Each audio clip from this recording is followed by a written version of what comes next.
श्री शिवाय नमस्तुभयम। दोस्तों, जैसा कि आप सभी लोग जानते हैं कि 3 जून 2026 यानी बुधवार को पड़ रही है पुरुषोत्तम मास अधिक मास की ज्येष्ठ कृष्ण पक्ष संकष्टी चतुर्थी व्रत। और दोस्तों, यह वह तिथि है जो पुरुषोत्तम मास में पड़ने वाली सबसे बड़ी तिथि है, क्योंकि यह पुरुषोत्तम मास में पड़ने वाली है और इसका बहुत ही बड़ा और विशेष महत्व होता है। पूज्य गुरुजी ने कहा है कि अगर कभी भी मौका लग जाए और पुरुषोत्तम मास की चतुर्थी तिथि बुधवार को पड़ जाए तो आप लोगों को 7 हरा दुर्वा का उपाय तो अवश्य ही करना चाहिए। इन दोनों का संयोग बहुत ही कम आता है। इसी के साथ में गुरुजी ने अपनी शिव पुराण कथा में बताया है कि इस दिन आपको 7 दुर्वा का उपाय तो आपको अवश्य ही करना चाहिए, क्योंकि ऐसा दिन पूरे साल में सिर्फ एक ही बार आता है। और दोस्तों, आप सभी लोग जानते हो कि बुधवार का अगर सबसे बड़ा उपाय है तो वह 7 हरा दुर्वा वाला उपाय है। तो दोस्तों, इस प्रंजी ब्राजी बुधवार चतुर्थी तिथि के दिन आप लोगों को इस 7 हरा दुर्वा वाला उपाय को जरूर करना है। बहुत सारे लोग होंगे जिन लोगों ने इस उपाय को ना किया हो, मतलब पूरा साल निकल गया, उन्होंने किसी भी दिन इस 7 हरा दुर्वा वाला उपाय को ना किया हो। पर दोस्तों, आपके पास एक आखिरी मौका बचा हुआ है जो कि 3 जून के दिन है। तो इस दिन आप लोगों को इस वाले उपाय को जरूर कर लेना। भले ही आपने पूरे महीने भर इस उपाय को ना किया हो, पर अगर आपने इस पुरुषोत्तम मास के बुधवार चतुर्थी तिथि के दिन अगर इस वाले उपाय को कर लिया तो आपको इस उपाय को करने का वह फल मिलेगा जिसकी आपने कभी कल्पना भी नहीं करी होगी। इसीलिए आप लोग इस वाले उपाय को एक बार जरूर कर लेना है, ताकि आप लोगों के हाथ से यह मौका ना जा सके और आपको इस उपाय को करने का फल मिल सके। दोस्तों, ये उपाय पंडित जी ने अपनी अभी ही शिव महापुराण की कथा में बताया है, जिस उपाय को आज हम आपको बहुत अच्छे से समझाने वाले हैं। इस वीडियो को देखने के बाद इस उपाय को समझने के लिए आपको कोई और वीडियो को देखने की जरूरत नहीं पड़ेगी। तो चलिए दोस्तों, उपाय को शुरू करते हैं। देखिए, यह इस पुरुषोत्तम मास के बुधवार चतुर्थी तिथि के दिन यह इतना खास होता है, इतना महत्वपूर्ण होता है। देखा गया है कभी कभी बड़े बड़े पूजा पाठ अनुष्ठान से जो मनोकामना पूर्ण नहीं होते, वहां में बड़े बड़े पूजा पाठ अनुष्ठान से पुरुषोत्तम मास के बुधवार चतुर्थी तिथि के दिन एक छोटे से उपाय करने से ही आपकी मनोकामना पूर्ण हो जाती है। और बहुत सारे लोगों ने इस उपाय को किया भी है और उनको इस उपाय को करने का फल भी जरूर मिला है। अगर आप लोग भी इस उपाय को करना चाहते हैं तो आप इस उपाय को पहले अच्छे से समझ लेना, सुन लेना, उसके बाद करना। आपको इस उपाय का फल जरूर ही, और इस उपाय को कर लेने से आपके घर में चाहे किसी भी प्रकार की दुख और समस्या क्यों ना चल रही हो, आपको उसका कारण भी नहीं पता है कि भाई ये समस्या किस कारण से चल रही है, उसका कुछ भी कारण हो सकता है। जैसे इसे पितृदोष हो सकता है या किसी भी तरह का मंगल दोष भी हो सकता है। तो इस दिन आप लोगों को यह वाला उपाय कर लेना है। यह एक ऐसा उपाय है जिस उपाय को अगर किसी विशेष दिन पर किया जाए तो भाई उस विशेष दिन का जो है वो तो मिलता ही मिलता है। पर हमने उस दिन पर इस उपाय को किया है तो हमें उससे भी बड़ा फल मिलता है, और फल बहुत जल्दी मिलता है, क्योंकि आप इस उपाय को बहुत ही बड़े और विशेष दिन पर कर रहे हो। तो चलिए अब उपाय के बारे में बात करते हैं, लेकिन उससे पहले आप लोगों को यह जानना आवश्यक है कि आखिर यह उपाय किस समय करना है, किसको करना है और कैसे करना है। तो चलिए हम आगे आपको वीडियो में एक एक करके बता देते हैं। उससे पहले अगर आप लोग हमारे चैनल पर पहली बार हैं तो हमारे चैनल को सब्सक्राइब करना ना भूलें, और अगर आपके पास कोई सवाल है तो आप हमें कमेंट बॉक्स में बता सकते हैं। और अगर आपको हमारा वीडियो पसंद आया है तो आप हमें लाइक और शेयर करना ना भूलें। और अगर आपको हमारे चैनल की जानकारी चाहिए तो आप हमें फॉलो कर सकते हैं। और अगर आपके पास कोई प्रश्न है तो आप हमें कमेंट बॉक्स में बता सकते हैं। पहली बार आए हैं या फिर मेरी आवाज आज पहली बार सुन रहे हैं तो हमारे चैनल को सब्सक्राइब जरूर कर लेना, और इस वीडियो को करके कमेंट बॉक्स में श्री शिवाय नमस्तुभयम ओम नमः शिवाय जरूर टाइप कर देना। तो दोस्तों, इस 7 दुर्वा वाला उपाय को हमें इस बुधवार चतुर्थी तिथि के दिन कैसे करना है, किसको करना है, किस समय करना है और कहां पर करना है, ये सारे सवालों के जवाब आपको इस वीडियो में मिल जाएंगे। और जो ये वीडियो देखेगा भाई, उसको 7 हरा दुर्वा वाला उपाय जरूर करना चाहिए, क्योंकि इस दिन 7 दुर्वा का भी बहुत ही बड़ा और विशेष महत्व होता है। और जब बात आ जाए हरा दुर्वा की तो ये सोने पर सुहागा वाली बात हो जाती है, और ये एक बहुत ही बड़ा उपाय हो जाता है इस बुधवार चतुर्थी तिथि का। तो अब दोस्तों, इस 7 हरा दुर्वा वाला उपाय को आखिर करना किसको है, सबसे पहले हम लोग वो बात जान लेते हैं। तो देखो, घर की जो बड़ी माताएं बहनें होती हैं, उन माताओं बहनों में से कोई भी एक बड़ी माता बहन इस वाले उपाय को कर सकती है। और दोस्तों, अगर आप चाहें तो अपने घर में से सभी सदस्यों भी इस उपाय को करवा सकते हैं। अगर किसी व्यक्ति की खुद की कोई मनोकामना है, खुद की कोई दुख और परेशानी है जो कि वह अपने लिए ही करना चाहता है, इस वाले उपाय को तो वह खुद अपने लिए भी कर सकता है। बाकी अगर कोई घर में से ऐसा है जो कि अपने पूरे घर परिवार की सुख और शांति के लिए यह वाला उपाय करना चाहता है, तो भाई वह भी कर सकता है, उसमें भी कोई दिक्कत वाली बात नहीं है। कहने का मतलब यह है कि इस उपाय को हर सदस्य भी कर सकता है और पूरे घर परिवार के सदस्य के लिए घर की बड़ी माताओं बहनों में से कोई एक माता बहन भी कर सकती है। माताएं बहनें अगर घर में उपस्थित ना हो या वह ये वाला उपाय ना कर पा रही हो, तो फिर घर का कोई बड़ा सदस्य भी इस सातहरा दुर्वा वाला उपाय को कर सकता है, चाहे फिर वह पुरुष ही क्यों ना हो, उसमें कोई भी दिक्कत वाली बात नहीं है। अब दोस्तों, जो अगला प्रश्न निकल कर आता है वह यह आता है इसको लेकर कि आखिर इस उपाय को हमें किस समय करना है, सुबह के समय करना है कि शाम के समय करना है। तो देखो, इस वाले उपाय को आप लोग सुबह के समय भी कर सकते हो और शाम के समय प्रदोष काल में भी कर सकते हो। अब अगर आप पूछो कि भाई सबसे उत्तम समय कौन सा रहेगा इस सातहरा दुर्वा वाला उपाय को करने का, तो हम आपसे बस यही कहेंगे कि इस उपाय को आप सुबह के समय करेंगे तो ज्यादा बेहतर होगा।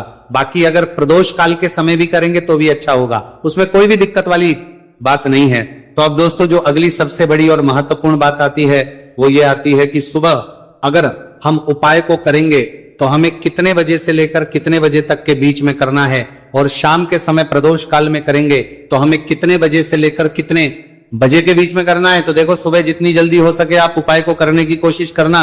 बाकी अगर कारणवश लेट भी हो जाओ, थोड़ी देर भी हो जाए, तो 10 या 11 बजे तक भी आप उपाय कर लेना, पर 12 बजे से ज्यादा देरी ना हो। ठीक है, इस बात का ध्यान रखना। उसके बाद में दोस्तों, अगर शाम के समय प्रदोष काल की बात करें, प्रदोष काल का जो समय है होता है वो शाम के 6 बजे से शुरू हो जाता है। मतलब शाम के 6 बजे से लेकर शाम के 6 बजे से रात के 8 बजे के बीच का जो समय होता है, यह समय प्रदोष काल का समय होता है। तो इस उपाय को 7 या 8 बजे के बीच में भी कर सकते हो। मैं आप कभी भी इस वाले उपाय को कर सकते हो, उसमें कोई भी दिक्कत वाली बात नहीं है। तो अधिक मास का महीना ही है जो आपको धन दौलत पुण्य दोनों ही देने वाला है। अधिक मास के महीने में तुलसी का पूजन करके, श्री हरि विष्णु से जुड़े हुए कुछ उपाय करके आप अपने जीवन की निर्धनता, धन से जुड़ी समस्याएं, कर्जे से जुड़ी समस्याओं को हमेशा के लिए दूर कर सकते हैं। भगवान विष्णु को तुलसी अति प्रिय है, इसीलिए उनकी पूजा में भी विशेष रूप से हम तुलसी का उपयोग करते हैं। और बिना तुलसी दल के, बिना तुलसी मैया के श्री हरि विष्णु की पूजा और उनका भोग दोनों ही अधूरे होते हैं। इसीलिए अधिक मास के महीने में ऐसा उपाय आपको बताने वाले हैं जिसे करने से श्री हरि विष्णु की असीम कृपा आपको मिलेगी और मां तुलसी से ऐसा आशीर्वाद मिलेगा, जीवन का हर दुख, हर कष्ट, गरीबी, निर्धनता, कर्जे से जुड़ी समस्याएं, सब कुछ ही आपके जीवन से दूर हो जाएगा और सुख, समृद्धि, धन, वैभव, ऐश्वर्य सब कुछ आपको अपने जीवन में आसानी से मिलने लगेगा। तो चलिए बात कर लेते हैं कि कौन सा उपाय है, तुलसी के पौधे में कौन सी चीज आपको रखनी है और इस उपाय को किस समय करना है। देखिए, सबसे पहले तो आपको बता दें कि अगर आपके घर में तुलसी का पौधा नहीं है तो अधिक मास के महीने में एक तुलसी का पौधा अपने घर में लाकर जरूर लगाए, क्योंकि अधिक मास के महीने में जो लोग अपने घर में तुलसी जी का पौधा लाकर लगाते हैं, मां तुलसी का पूजन करते हैं, कभी भी मां तुलसी उनके घर में निर्धनता नहीं रुकने देती है। हमेशा उनके घर में धन की वृद्धि होती है, धन की वर्षा होती है। तो जरूर से तुलसी का पौधा आप अधिक मास के महीने में अपने घर जरूर लेकर आए और अच्छे से आपको मां तुलसी का पूजन करना है, मां तुलसी के पौधे की देखभाल करनी है। और वह कौन चीज है जो आपको तुलसी के पौधे में अधिक मास के महीने 3 जून बुधवार चतुर्थी तिथि में रखना है, और कैसे ये चीज रखते ही रातों रात आपके जीवन में चमत्कार होगा और आपके भाग्य का भी आपको साथ मिलेगा। तो देखिए, इस वीडियो में जितने भी उपाय हम आपको बताएंगे सभी उपाय सरल है। देखो, गुरुजी ने कहा है कि बुधवार के दिन आपको सातहरा दुर्वा वाला उपाय तो अवश्य ही करना चाहिए। वीडियो के अंतिम में आपको उपाय बताया है, आपको करना है। देखो, आगे बढ़ने से पहले वीडियो को एक लाइक जरूर करें। देखो, सबसे पहला उपाय, यदि आपके जीवन में कर्जा बहुत अधिक है, आपके जीवन में संकट बहुत अधिक रहते हैं, आपके ऊपर बहुत अधिक विपदा आ रही है, बार बार आपको अपने व्यापार में और अपने धन में हानि देखने को मिल रही है, यानी कि आपको प्रत्येक कार्य में हानि हो रही है, तो आपको यह उपाय करना चाहिए। इस उपाय को करने के लिए आपको दो चीजों की आवश्यकता होगी। सबसे पहले है, आप जानते हो, जो कि भगवान गणेश जी को समर्पित होती है, तो आपको वह हरा दुर्वा की आवश्यकता होगी। साथ ही में एक लोटा जल की आवश्यकता होगी। और आप जब भी उपाय को करें, जिस दिन भी आपको करें, तो आपको प्रातः कल सुबह ही सुबह वो करना है। इस बात का विशेष रूप से आपको ध्यान रखना है, ठीक है। तो आपको एक हरा दुर्वा लेनी है। अगर आधा हरा दुर्वा भी मिल जाती है तो भी कोई दिक्कत नहीं है, बस आपको हरा दुर्वा है। अगर ज्यादा ना मिले तो उस स्थान पर एक हरा दुर्वा भी ले सकते हैं। हरा दुर्वा आपको आसानी से कहानी पर भी मिल जाएगी। बस याद रखिएगा, शुद्ध दुर्वा, और मतलब उसे शुद्ध करके ही उपयोग में लीजिएगा, है ना। तो आपको करना क्या है, एक हरा दुर्वा या एक से ज्यादा भी हरा दुर्वा आप लोग ले सकते हैं। तो एक हरा दुर्वा अपनी ले लीजिए। एक हरा दुर्वा के साथ में आप एक लोटा जल ले लीजिए, और इन दोनों ही चीजों को लेकर शिवाजी के मंदिर पहुंच जाइए। जी के मंदिर पहुंचकर सबसे पहले आप शिवाजी के पास में बैठ जाइए। शिवाजी के मंदिर पहुंचकर बड़ा दुर्वा करके साथ में के सब पे करीब कर में चलते हैं। पास में बैठने के बाद जो शिवाजी की शिवलिंग होगी, शिवलिंग के ऊपर सबसे पहले आपको ये दुर्वा को समर्पित करना है। दुर्वा को कुछ इस प्रकार से समर्पित करना है कि जो दुर्वा की दांडी का मुख होगा वह जलधारी की तरफ हो, जहां से जल नीचे करता है ना। और जो हरा दुर्वा का मिला हुआ भाग होगा वो अपने आप शिवाजी के पीछे की तरफ हो जाएगा, ठीक है। तो इस प्रकार से ये हरा दुर्वा का, ये दुर्वा आपको भगवान शिवाजी का शिवलिंग के ऊपर समर्पित करनी है। और जो एक लोटा जल आप अपने साथ लेकर आए हैं, इसी दूर के ऊपर भगवान शिव जी के शिवलिंग के ऊपर एक धारा से आपको समर्पित कर देना है, ठीक है। अब यहां पर देखने बात यह है कि यह उपाय इस व्यक्ति को करना है। जिस व्यक्ति की नौकरी नहीं लग रही हो, जो व्यक्ति परीक्षा में पास होना चाहता हो, तो इस व्यक्ति को अपने हाथों से इस उपाय करना है, तभी उपाय कम करेगा, ठीक है। उपाय को करने के बाद आपको 3 महीने उपाय आपको कब तक करना है, जब तक कि आपकी नौकरी ना जाए। जब तक आप इस उपाय को नियम के साथ करो, आपकी नौकरी जरूर लगेगी। अब बात करते हैं दूसरे उपाय के बारे में। तो देखिए, दूसरे उपाय जो है, देखिए इस उपाय के लिए आपको मात्र एक लौंग का जोड़ा लेना है, यानी कि 2 फूल वाली लौंग लेनी है। साथ में आपको मात्र थोड़ा सा शहद लेना होगा, और इसी के साथ में आपको तांबे के पात्र अंदर शुद्ध जल लेना होगा। अब देखिए, इन सभी सामग्रियों को लेकर के आपको भगवान शिव के मंदिर में पहुंच जाना है। देखिए, ये उपाय आप सुबह से लेकर शाम तक कर सकते हैं। तो वे सबसे पहले तो आपके पास जो 2 फूल वाली लौंग है, उन्हें आपको शहद के अंदर अच्छे से डुबो है, यानी कि दोनों लौंग पर आपको अच्छे से शहद का लेपन कर देना है।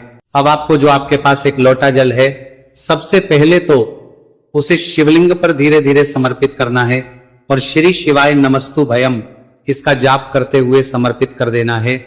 अब आपके पास जो 2 फूल वाली लौंग है शहद से, उसे आपको शिवलिंग पर अर्पित करना है, और आपको प्रार्थना करनी है कि जीवन में जो रोग की स्थिति है वह समाप्त हो, जीवन के जो संकट और समस्याएं हैं वह सभी समाप्त हो, जीवन से जो कर्ज की समस्या है वह समाप्त हो। इस प्रकार से प्रार्थना करते हुए ये जो 2 फूल वाली लौंग ही शहद संयुक्त, इस आपको शिवलिंग पर अर्पित कर देनी है। आपकी जो भी समस्या होगी इस बुधवार के दिन अवश्य ही समाप्त हो जाएगी। तो इस प्रकार से आपको पहला उपाय करना है। अब हम बात कर लेते हैं दूसरे उपाय के बारे में। देखिए, यह उपाय आपके लिए सर्वश्रेष्ठ होने वाला है। देखिए, इस उपाय के लिए आपको चाहिए होंगे 5 हरा मूंग के दाने, और मूंग के दाने कहीं से भी खंडित नहीं होने चाहिए, इस बात का ध्यान रखिए। और इसी के साथ मैं आपको एक तांबे के पात्र के अंदर अपने घर से शुद्ध जल 1 लोटा जल ले लेना है। अब दोस्तों, इन सभी सामग्रियों को लेकर के आपको सीधे पहुंच जाना है भगवान शिव के मंदिर में। देखिए, इस उपाय को भी आप सुबह भी कर सकते हैं और शाम के समय में भी कर सकते हैं। देखिए, भगवान शिव के मंदिर में पहुंचने के बाद आपके पास जो 5 हरे मूंग हैं, उनमें से पहला जो हरा मूंग है, आपको शिवलिंग के सामने जो नंदी महाराज होते हैं और उनका जो पैर उठा हुआ होता है, वहां पर आपको पहला हरा मूंग समर्पित करते हैं, और आपको श्री शिवाय नमस्तु भयम इसका जाप कर लेना है। फिर आपको दूसरा हरा मूंग लेना है, और शिवलिंग पर जो श्री गणेश जी वाला स्थान होता है, वहां पर आपको ये दूसरा हरा मूंग समर्पित कर देना है। यानी कि शिवलिंग के सीधे तरफ आपको ये दूसरा हरा मूंग समर्पित करना है। और फिर आपको ओम गण गणपते नमः या फिर ओम श्री गणेशाय नमः इसका जाप कर लेना है। तीसरा, हरा मूंग का दाना आपको भगवान शिव की सबसे प्रिय पुत्री माता अशोक सुंदरी वाले स्थान पर समर्पित करना। शिवलिंग की जो जलाधारी होती है, जहां से जल बह करके आता है, उसी जलाधारी के बीच में जो कहीं कहीं उठी हुई लाइन होती है सांप की आकृति के रूप में, वहीं पर आपको तीसरा हरा मूंग समर्पित करना है और फिर आपको ओम नमः शिवाय इसका जाप कर लेना है। अब दोस्तों, चौथा जो हरा मूंग है उसे आपको भगवान कार्तिकेय जी का जो स्थान होता है शिवलिंग पर, वहां पर आपको ये चौथा हरा मूंग का दाना समर्पित कर देना है और आप ओम नमः शिवाय इसका जाप कर देना है, लेना है। अब दोस्तों, आपके पास जो पांचवा और अंतिम हरा मूंग बचा हुआ है उससे आपको उससे जल के पात्र के अंदर डाल देना है और इस हरे मूंग से युक्त जल से आपको भगवान शिव के शिवलिंग का अभिषेक कर देना है। जल आपको बिल्कुल धीरे धीरे समर्पित करते जाना है और लगातार आपको शिव महापुराण के मूल श्री शिवाय नमस्तुभयम इसका जाप करते रहना है। फिर आपको शिवलिंग के आगे बैठकर, यदि आप अपने बच्चों के लिए यह उपाय कर रहे हैं, यदि आप अपने बच्चों की बुद्धि ज्ञान और विवेक के लिए उपाय कर रहे हैं, तो उसके लिए आपको प्रार्थना कर लेनी है, या फिर व्यापार में वृद्धि करने के लिए ये उपाय कर रहे हैं तो उसकी कामना करते हुए आपको प्रार्थना कर लेनी है, या फिर अपनी नौकरी के लिए कर रहे हैं, या फिर अपने इंटरव्यू के लिए, या फिर धन की प्राप्ति के लिए कर रहे हैं। जिस भी कामना के लिए आप उपाय कर रहे हैं उसे परिपूर्ण करने के आपको महादेव से प्रार्थना कर लेनी है और फिर आपको वापस अपने घर आ जाना है। पूज्य गुरु जी ने कहा है कि जो भी व्यक्ति इस उपाय को कर लेता है तो यकीन मानिए आपके जीवन की जो सारे संकट, कष्ट और बाधाएं ही वह सभी समाप्त होंगे। अब हम बात करते हैं अगले उपाय की। इस उपाय के लिए आपको एक दीपक लेना है। दीपक आप मिट्टी का भी ले सकते हैं और शुद्ध आटा मढ़कर उसका दीपक भी आप तैयार कर सकते हैं। अंदर गोलबाती का प्रयोग करना है और दीपक के अंदर आपको शुद्ध घी का प्रयोग करना है। इसी के साथ में आपको मात्र एक फूल वाली लौंग लेनी होगी। अब ये एक दीपक और एक फूल वाली लौंग लेकर के सीधा आपको पहुंचना होगा बरगद के वृक्ष के। वहां पर देखिए, सबसे पहले तो आपके पास जो एक फूल वाली लौंग है उससे आपको बरगद के वृक्ष की जड़ में समर्पित करना है। देखिए, अगर आपके जीवन में कोई भी बड़ा संकट आने वाला है, कोई बड़ा कष्ट आने वाला, तो वह इस उपाय के माध्यम से दूर होने वाला है। महादेव की विशेष कृपा रहेगी कि जो भी संकट आपके जीवन में आने वाला होगा वह भी दूर हो जाएगा। तो आपको एक लौंग समर्पित करनी है बरगद के वृक्ष की जड़ में, और वहीं पर आपको जो है गोल बाती वाला दीपक जो आप लेकर के गए हैं उससे भी वहां पर प्रज्वलित कर देना है, वटकेश्वर महादेव का स्मरण करते हुए। देखिए, जब भी आपको जीवन में इस साल लगने लगे कि आपके जीवन में कुछ भी अच्छा नहीं चल रहा है, तब भी आपको इस उपाय करना है। तो इस प्रकार से आपको ये उपाय करना है। अब हम जान लेते हैं चौथे विशेष उपाय के बारे में। देखें, यदि आपके विवाह में, शादी में कोई भी समस्या आ रही है, यदि आपका जो कर्ज है वह दिन पर दिन बढ़ते ही जा रहा है, तो आपको यह चमत्कारी उपाय करना चाहिए। कोई भी समस्या अगर जीवन में है तो उसे दूर करने के लिए आपको यह उपाय करना चाहिए। मंगल दोष से जुड़ी हुई समस्या भी है तब आपको यह उपाय करना चाहिए। देखिए, इस उपाय के लिए आपको एक तांबे के पात्र के अंदर अपने घर से शुद्ध जल लेना है और इसी के साथ में आपको एक चुटकी लाल चंदन लेना होगा। अब आपको क्या करना है कि जो लाल चंदन आपने लिया है उसे आपको उससे जल के पात्र के अंदर डाल देना है और ये जल जो है आपको लाल चंदन से युक्त तैयार कर लेना है। और ये लाल चंदन से युक्त जल आपको भगवान शिव के मंदिर में लेकर के पहुंचना है, लेकिन उपाय भी आप सुबह से लेकर के शाम तक कर सकते हैं। अब दोस्तों, ये जो लाल चंदन से युक्त जल है, इससे आपको भगवान शिव के शिवलिंग पर धीरे धीरे अर्पित कर देना है और आपको लगातार श्री शिवाय नमस्तुभयम इसका जाप करते रहना है। देखिए, यदि आपके जीवन में विवाह से जुड़ी समस्या चल रही है तो आपको मंगलेश्वर महादेव का स्मरण करना है, और जीवन में अधिक कर्ज की समस्या है तो आपको आर्यन मुक्तेश्वर महादेव का स्मरण करना है। देखना, एक दिन आपकी सब तरह की समस्या जल्दी ही समाप्त हो जाएगी। तो इस प्रकार से आपको ये चौथा उपाय करना है। अब हम जान लेते हैं। तो दोस्तों,